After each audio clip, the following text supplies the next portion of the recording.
In this video, I'm going to show you why you should rub a squeegee on your couch instead of your windows.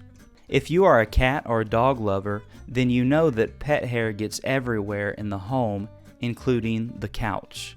This can be a real pain to get rid of sometimes. Did you know you can remove pet hair from your couch or just your fabric furniture in general with a rubber squeegee?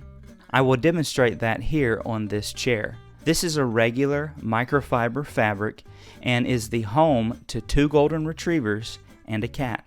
Simply rub the squeegee over your couch or your chair or any fabric furniture you have, just like you would a window, and it will pull up any stuck-on pet hair, making it easy to clean up.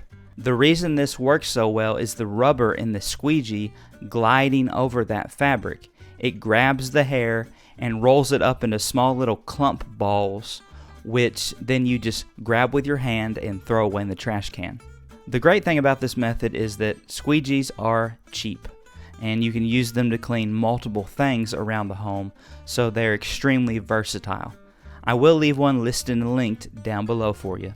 If you're wondering how to remove pee stains from your mattress, click the video on the screen now, give this video a thumbs up, and I'll see you in the next one.